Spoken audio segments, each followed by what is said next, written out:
Welcome to Poland Daily History with me, Nicholas Richardson. In this episode, we will talk about Wilhelm of Austria, a man who was raised by the Habsburgs to become a Polish patriot and represent that family in the part of Poland controlled by Austria-Hungary before the First World War. Instead, he decided to dedicate his life to the service of Ukraine. After the Brest-Litovsk Treaty in February 1918, Germany and Austro-Hungary took control of large parts of Ukraine, and the young archduke became embroiled in Ukraine's struggle for independence. The Germans and Austro-Hungarians, they were given large swaths of Ukraine from the Bolsheviks, who were having a strategy of giving up land for time, since there was a civil war going on as well. But there were some areas in the easternmost parts of Ukraine that the Ukrainians claimed to belong to Ukraine. There was also some aspirations in the Kuban region for it to become Ukrainian, since many Zaporizhian Cossacks had been moved there in previous centuries. And the Germans, to get the loyalty of the Ukrainians, together with Austria-Hungary, in the Brest-Litovsk Treaty, they also agreed that they would help the Ukrainian People's Republic in its fight against the Bolsheviks and the Red Army. So here, Archduke Wilhelm, he pleaded with Emperor Charles I to be able to send troops to this part of Ukraine and participate in the struggle. He was given 4,000 men that had previously been part of the so-called Sich riflemen, the Ukrainian troops that had fought for Austria-Hungary in the First World War, and he would be given command of them. Initially, they were sent to the city of Kherson, which currently is occupied by the Russian forces, and there is some quite heavy fighting between the Ukrainian army right now and the Russian army there. So Kherson was the first destination of Archduke Wilhelm. Later they moved on to the city of Zaporizhia, which had originally also been home to the Zaporizhian host, this embryo from which the modern Ukrainian nation was born. Since Archduke Wilhelm was a Ukrainophile himself, he realized the importance of Zaporizhia, and he took many very symbolically important steps in Zaporizhia. He made sure to renovate some of the original fortress that the Zaporizhian Cossacks had built in that region. He visited the local peasants, who were very impressed by the fact that he was living under these wartime conditions as just one of his soldiers, sleeping on the ground. He got this reputation of somebody like Napoleon or the Swedish King Charles XII. So one of the soldier men and somebody that the peasants could easily identify with. What they also liked about him was that he was not like many other Austro-Hungarian commanders who were eager to fulfill the agreements that had been made in the Brest-Litovsk Treaty, namely on shipping food from Ukraine's famous fertile black soil to the West. So instead he tried to create as many problems for these food transports, and instead the food would stay in the local region, benefiting the local farmers. In the summer of 1918, or late spring, there was somewhat of a coup d'etat by the Germans.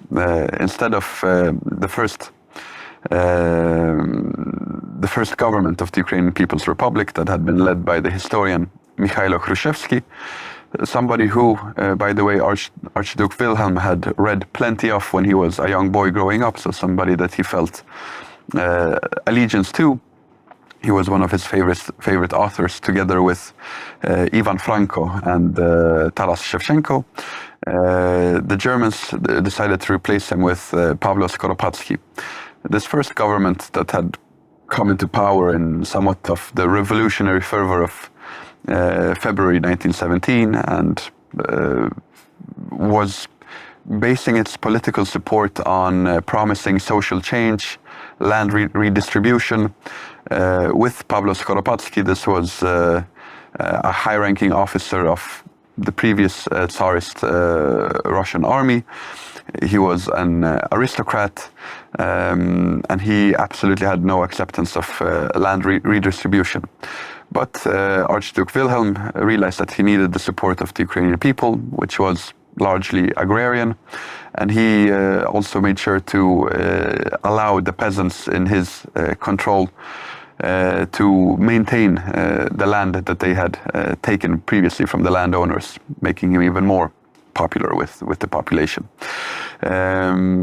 After a while, though, the Germans started fearing that the Austrians were using Archduke Wilhelm as a contender to this Pavlo Skoropadsky.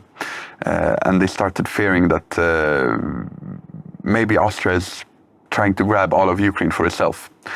At the same time, on the Western Front, the Entente was on the offensive, and finally, in Germany itself, revolutionary conditions started appearing.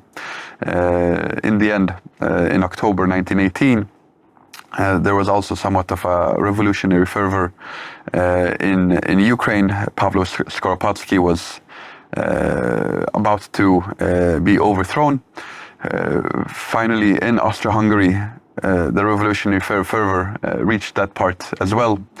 And on November 11th, with armistice finally signed and World War I coming to an end, you had a collapse in Germany, you had a collapse in Austria-Hungary, but with the Brest-Litovsk Treaty thus disappearing, there was also a collapse in Ukraine, with the Bolshevik Red Army relaunching an offensive against Ukraine, but also the so-called Directorate under Semyon Petlura, starting somewhat of a Ukrainian civil war to remove Pavlo Skoropadsky from power, which they were able to do within a month, since Pavlo Skoropadsky didn't really have any support among the general public.